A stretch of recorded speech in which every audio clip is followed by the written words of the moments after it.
আসসালামু আলাইকুম, welcome to my channel Parveen's kitchen. Parveen's কিচেনে আপনাদেরকে অনেক অনেক অভিনন্দন। আশা করি আপনারা সবাই ভালো আছেন।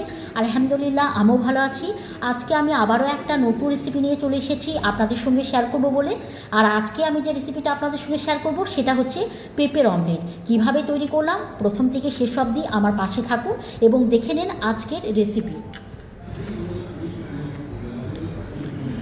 পেঁপের অমলেট তৈরি করার জন্যে আমি একটা মিডিয়াম সাইজের পেঁপে নিয়েছিলাম, পরিষ্কার করে খোসা ছাড়িয়ে নিয়েছি, তারপর খুব ভালো করে ধুয়ে নিয়েছি এবং গ্রেটারের সাহায্যে গ্রেট করে নিয়েছি। একে একে সমস্ত মশলা দিয়ে দেবো। স্বাদ অনুযায়ী লবণ, হলুদের গুঁড়ো, লঙ্কার গুঁড়ো, সবজি মশলা, চিলি ফ্লেক্স, আর আমি এখানে অ্যাড করে দেবো 4 টেবিল স্পুন বেসন। প্রথমে শুকনো উপকরণ খুব ভালো করে মেখে নেব। শুনতে খুব অবাক লাগছে, তাই না বন্ধুরা, যে পেঁপেও দিয়েও কি অমলেট তৈরি করা হয়? হ্যাঁ বন্ধুরা, পেঁপেও দিয়েও কিন্তু অমলেট তৈরি করা হয়। আর সেই রেসিপি কিন্তু আমি আজকে আপনাদের সঙ্গে শেয়ার করব। আর এই রেসিপিটা দেখার জন্য কিন্তু অবশ্যই আমার পাশে থাকবেন এবং সেসব দিন কিন্তু দেখবেন। আর এই রেসিপিটা কিন্তু দেখবেন অনেক বাচ্চারা কিন্তু সবজি খেতে খুব প্রবলেম ক্রিয়েট করে, কিন্তু আমি সেই সব মাদের জন্য বলবো, যদি কোনো বাচ্চা সবজি খেতে প্রবলেম ক্রিয়েট করে তাহলে কিন্তু এই পদ্ধতি অবলম্বন করে কিন্তু আপনার বাচ্চারাকে কিন্তু অনায়াসে সবজি খাওয়াতে পারেন। এইভাবে একবার ট্রাই করে দেখতে পারেন, দেখবেন বাচ্চারা কিন্তু ভালোবেসে খেয়ে নেবে। এখানে কিন্তু আমি 2টো ডিম দিয়ে দিলাম।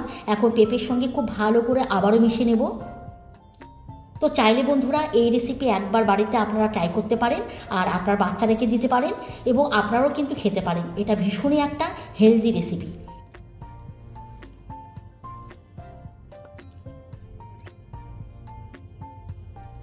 দেখুন, আপনাদের সঙ্গে কথা বলতে বলতে এটা কিন্তু খুব সুন্দর করে মাখা হয়ে গেছে। এখন আমি তৈরি করে নেব অমলেট। তার জন্য আমি কিন্তু তাওয়া বসিয়ে দিয়েছি। সামান্য পরিমাণে দিয়ে দিলাম সাদা তেল। খুব ভালো করে 4-5টা ব্রাশ করে নেব। তারপর পেঁপের মিশ্রণটা আমি এই মিডিল অংশে দিয়ে দেবো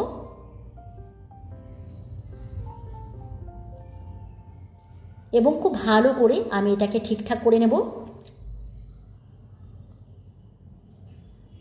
এই রেসিপি তৈরি করতে গেলে পারে কিন্তু বন্ধুরা খুব একটা উপকরণের প্রয়োজন হয় না, আর খুব অল্প সময়ের মধ্যেই কিন্তু এটা তৈরি হয়ে যায়। আর ভীষণই একটা হেলদি রেসিপি, তো চাইলে আপনারা ট্রাই করতে পারেন।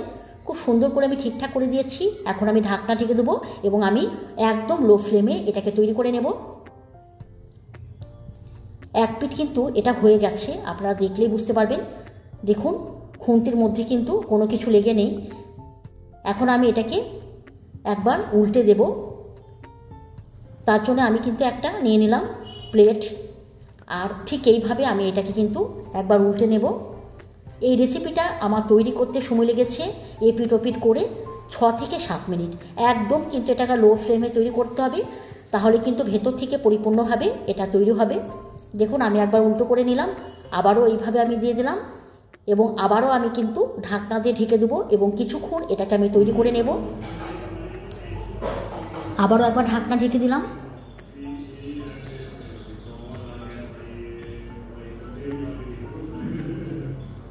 এপিট ওপিট করে আমার কিন্তু এই রেসিপিটা তৈরি হয়ে গেছে। এখন আমি একটা প্লেটের মধ্যে নিয়ে নেব।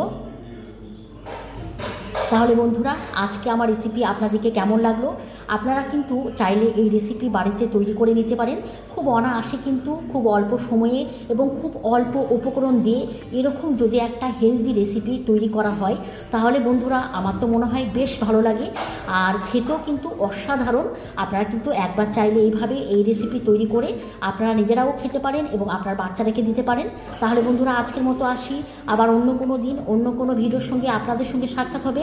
ভালো থাকবেন, সুস্থ থাকবেন। আর হ্যাঁ বন্ধুরা, অবশ্যই এই রেসিপি কিন্তু আপনারা বাড়িতে ট্রাই করবেন আর কেমন হয়েছে আমাকে কমেন্ট করে জানাবেন। তাহলে বন্ধুরা আজকের মতো আসি, আবার অন্য কোনো দিন অন্য কোনো রেসিপির সঙ্গে আপনাদের সঙ্গে সাক্ষাৎ হবে। ভালো থাকবেন, সুস্থ থাকবেন। খোদা হাফেজ।